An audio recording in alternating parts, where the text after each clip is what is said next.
Yes, Alicia.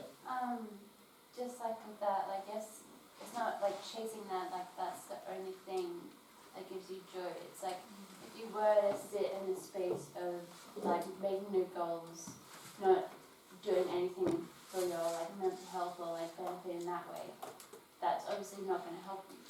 Like you're not going to be able to fulfill the things that God wants you to do in that space.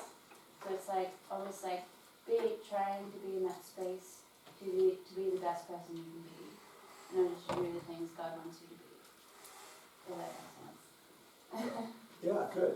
And just what I would describe this as the joy of the Lord. Okay.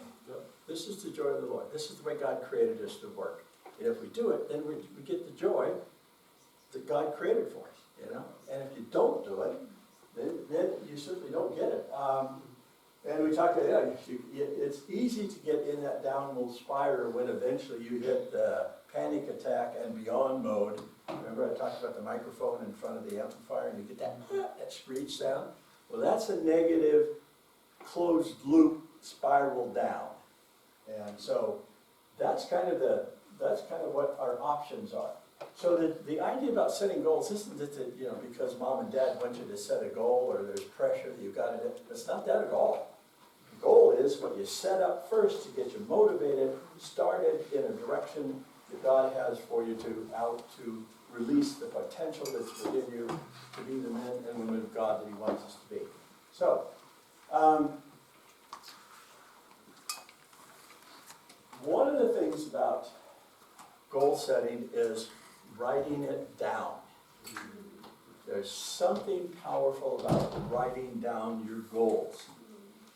Harvard University, which is a reasonably famous university in the States, did a study years ago. I read this study years ago, and it talked about the people that had a goal in mind, the ones that just had a goal in mind and then but didn't write it down in, their probability of fulfilling their goal was, and I'm making this percentage up, but did you know that 28.9% of all percentages are made up on this thought? I thought it was 31.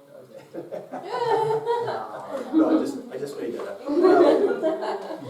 It was somewhere around 20% of goals that if you wrote the goal down, there's an 80% chance that you'd actually attain your goal.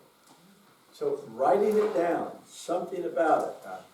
I'm not right-handed, so writing it down is important.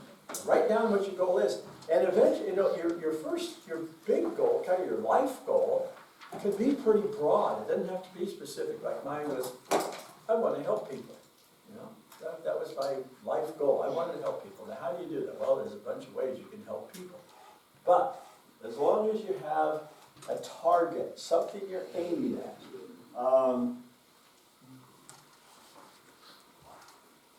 One of the things too that's helpful is kind of working backwards. Now, when you come to the end of your life and you're attending your own funeral. Like for me, I'm getting real close to that, but you got a long ways to go. What do you want people to say about you? Okay? So let's say you're in the coffin at one level, and then you're standing on the side. What do you want people to say about you? What kind of person do you want to be? Let's put it that way. And write those down. Write those characteristics down. What do you want them to know about you? That who you are, or who you were. And that's often an indicator of what you may not have consciously thought about. But when you think about it and say, well, what do I really want people to say about me at the end of my life? So that's just another way. Write it down, and I like what Archimedes said. Give me a lever and a place to stand, and I can move the world. So if you have the means and you've got your feet solidly planted, you can move big objects, okay? But to have your feet fully planted, you have to know who you are, you have to have a goal, you have to know where you're going, why you're going there, and then the lever is the potential that's within you to move things. And if you do these things that I'm encouraging you to do, then you will have both. Jonathan, can you come and help us with a clip now? If you don't do these things, then it might very well happen that your parents will hire a personal motivator, a motivational speaker, to come in and to speak to you individually. And so if that happens, then it might look something like this.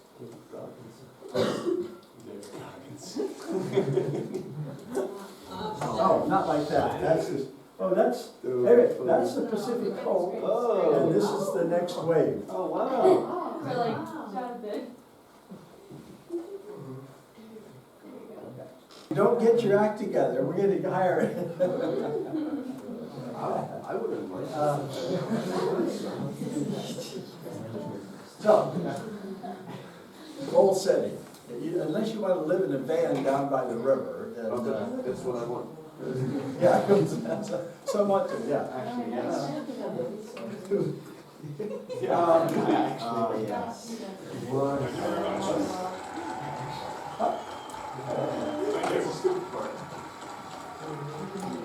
thank you, President Powers, Quick pause. Provost Defendant.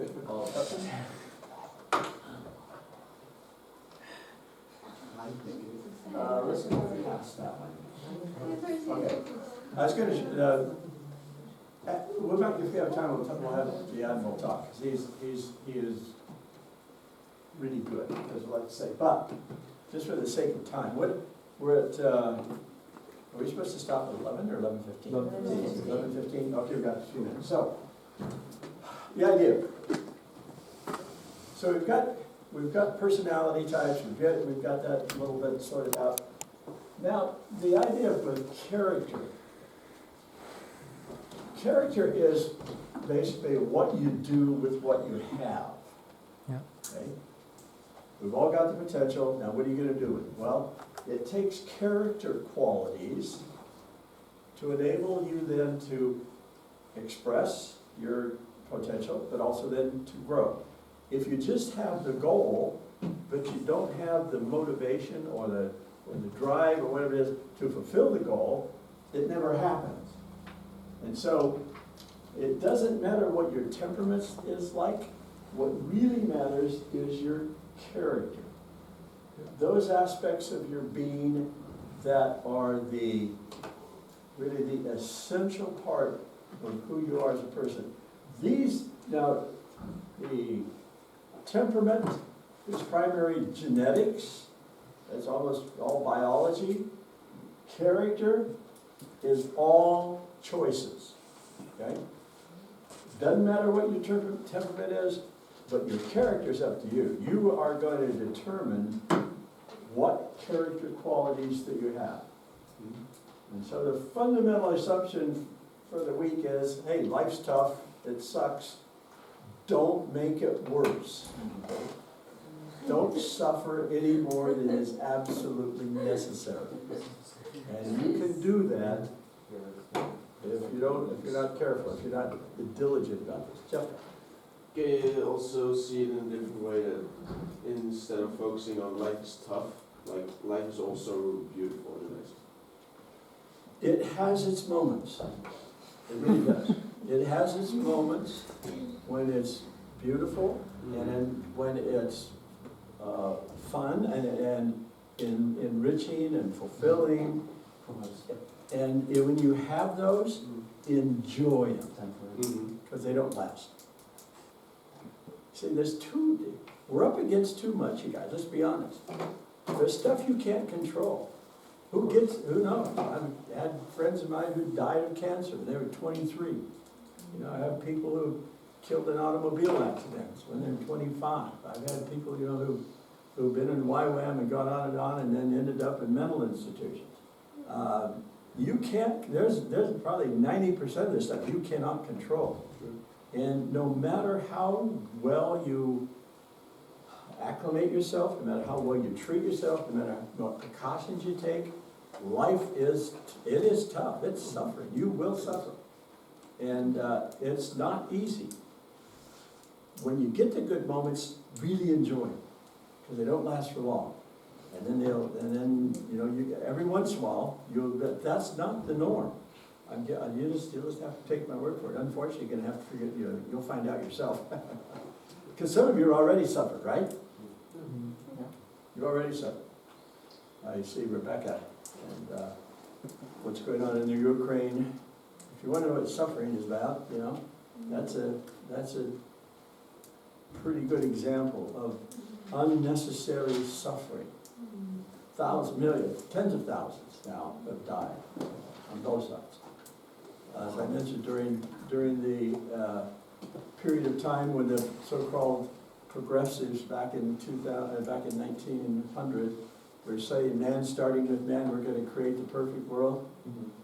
Roughly 120 million people died unnecessarily as a consequence of that experiment. Unbelievable suffering. So suffering is the norm. If you're not suffering, be really happy and enjoy it, because it's not going to last. What gets you through the suffering is your character qualities. And that's why it's so important to establish them and live by them and stand on them, because they're the only thing that can get you through. Yes? Yeah. I don't understand everything, all of these things, because it's really similar with the idea of philosophy of personal development in the side of the world.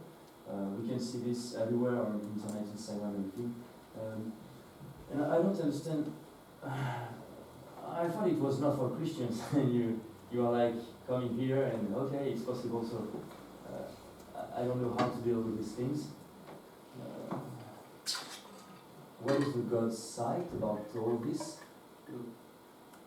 Yeah, well, I think it was Jesus that said, referring to suffering, the servant is not above the master. Is that right? The servant isn't above the master. So if the master's going to suffer, the servant's going to suffer. And Jesus said, many of the troubles of the righteous,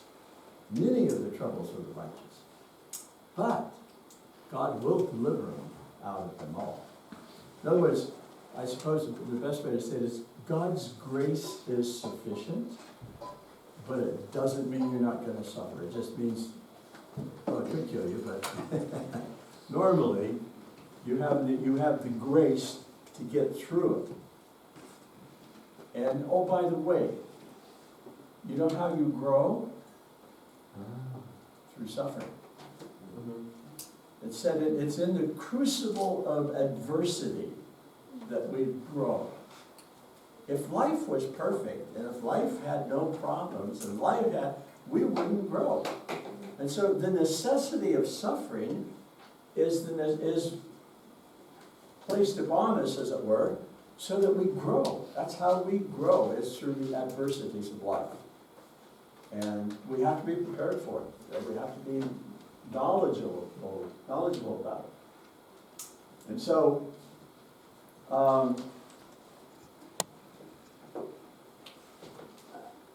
yeah, I'll play a clip from Dr. Peterson in just a minute about the necessity of taking on the burdens of life. Taking on the burdens of life voluntarily taking on the burdens of life are the way that we grow and mature and become stronger. And speaking of growing and maturing and become stronger, we'll take a break. We'll get some goodies. Okay, back in 15 minutes, huh? Thanks.